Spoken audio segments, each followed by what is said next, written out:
Halo, Assalamualaikum warahmatullahi wabarakatuh. Apa kabar nih teman-teman semuanya? Semoga kalian sehat-sehat ya. Sebelumnya terima kasih untuk kalian yang telah mengklik video ini. Di video kali ini, aku akan membahas tragedi buruk yang pernah mencoreng nama sepak bola nih teman-teman. Sebelumnya, aku mau mengucapkan belasungkawa dulu untuk para korban di tragedi Kanjuruhan saat Arema melawan Persebaya pada tanggal 1 Oktober 2022 lalu. Semoga ini menjadi tamparan keras bagi kita semua ya, agar kejadian seperti ini tidak terulang lagi. Tragedi Kanjuruhan ini memakan korban hingga 448, di mana 125 orang meninggal dunia dan 323 lainnya luka-luka. Namun, ada juga beberapa sumber yang menyatakan kalau korban di atas 125, ada yang menyatakan 131, bahkan ada juga yang mengatakan kalau korban jiwa mencapai 180-an orang. Menurut informasi, pemerintah sedang menyelidiki kasus ini. Bahkan dari FIFA pun ikut turun tangan untuk menuntaskan tragedi ini. Banyaknya korban jiwa pada tragedi Kanjuruhan ini mengingatkan pada kejadian 58 tahun yang lalu yang dikenal dengan tragedi 5. Seperti apa kisah dari tragedi 5 ini? Simak video ini sampai selesai ya teman-teman. Tapi sebelum kita ke ceritanya, tolong bantu aku untuk klik tombol subscribe-nya dulu, biar aku semakin semangat nih bikin videonya. Dan jangan lupa juga untuk klik tombol loncengnya, biar kalian gak ketinggalan kalau aku upload video terbaru lainnya. Aku tungguin ya. Oke, terima kasih teman-teman. Sekarang yuk kita lanjut ke kisahnya. Tragedi 5 terjadi pada tanggal 24 Mei 1964 di Estadio Nacional 5, negara Peru.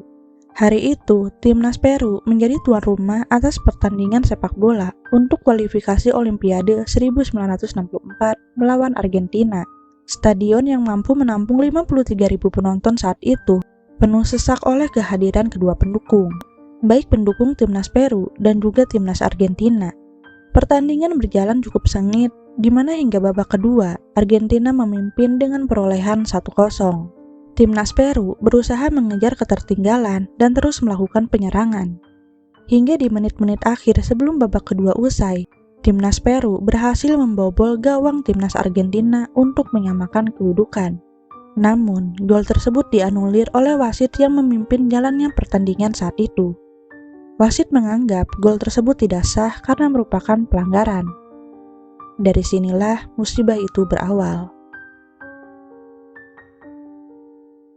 Karena keputusan wasit tersebut membuat pendukung timnas Peru tidak terima. Ada salah satu pendukung yang turun ke lapangan dan bermaksud untuk memukul wasit. Namun dia sempat diamankan oleh polisi dan diseret keluar lapangan. Setelah itu disusul lagi satu pendukung timnas Peru yang turun ke lapangan. Namun sayangnya, orang kedua yang turun ke lapangan tersebut menjadi bulan-bulanan aparat keamanan. Dia dipukuli dan ditendang dengan brutal oleh aparat keamanan. Melihat serangan seperti itu membuat para pemain timnas Peru marah. Namun pendukungnya lebih marah lagi. Mereka melempari polisi dengan benda-benda dari atas tribun. Tidak hanya itu, pendukung timnas Peru pun banyak yang turun ke lapangan untuk menyerang polisi. Kondisi pun sudah tidak terkendali lagi. Para pemain pun diarahkan untuk segera masuk ke ruang ganti agar bisa diamankan. Sementara polisi dan para pendukung timnas Peru saling menyerang. Karena keadaan semakin tidak kondusif, polisi pun menyemprotkan gas air mata ke arah pendukung yang masuk ke lapangan dan juga di tribun. Hal inilah yang membuat keadaan semakin memburuk, di mana pendukung yang tidak berbuat gaduh pun terkena imbasnya. Gas air mata yang disemprotkan di dalam stadion membuat hawa menjadi sesak. Orang-orang pun panik dan berebut keluar stadion. Saat itu, pintu keluar hanya ada satu di bawah terowongan. Dan selama pertandingan, pintu keluar tersebut memang selalu terkunci. Orang-orang pun akhirnya terperangkap di bawah terowongan dan tidak bisa keluar. Sementara ribuan orang lainnya yang berusaha menyelamatkan diri juga tidak mengetahui kalau pintu terkunci. Mereka pun akhirnya saling dorong hingga membuat pintu keluar pun roboh. Di saat itulah orang-orang yang ada di posisi depan terjatuh dan terinjak-injak. Banyak dari mereka juga yang mulai lemah karena sesak nafas dan aksi saling dorong. Saat kondisi sudah keos seperti itu pun, antara polisi dan pendukung masih ada yang saling serang. Sementara beberapa pendukung yang lainnya yang berhasil keluar stadion dengan selamat, berusaha untuk membantu yang lainnya yang kondisinya sudah terluka. Akibat insiden itu, secara resmi diberitakan korban mencapai 800 orang lebih, di mana 328 orang dinyatakan meninggal dunia dan 500 lainnya mengalami luka-luka. Namun, beberapa orang meyakini bahwa korban jiwa lebih dari 328 orang. Karena beredar informasi ada korban jiwa yang meninggal karena ditembak oleh oknum polisi. Namun hal itu tidak pernah terbukti, walau katanya banyak saksi mata yang melihat. Mereka percaya hal itu ditutup-tutupi oleh pemerintah. Setelah insiden ini, kapasitas penonton di Stadion Nasional pun dikurangi menjadi 42.000. Namun, pada tahun 2004, saat Peru menjadi tuan rumah Copa America, kapasitas penonton ditingkatkan menjadi 47.000. Karena banyaknya kasus kerusuhan yang semakin memburuk setelah massa disemprotkan gas air mata di dalam stadion, maka FIFA melarang keras penggunaan gas air mata untuk mengamankan massa di dalam stadion.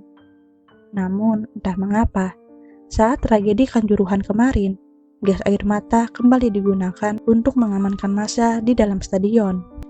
Semoga permasalahan ini bisa segera diselesaikan oleh pemerintah kita ya teman-teman. Tapi sebagaimanapun usaha pemerintah kalau tidak didukung oleh masyarakatnya akan percuma saja. Maka jadilah pendukung yang dewasa. Menang dan kalah adalah hal yang biasa dalam pertandingan, dan semoga aparat keamanan juga bisa semakin bijak dan menemukan solusi yang tepat untuk mengantisipasi hal ini. Karena tragedi seperti ini sangat merugikan banyak orang.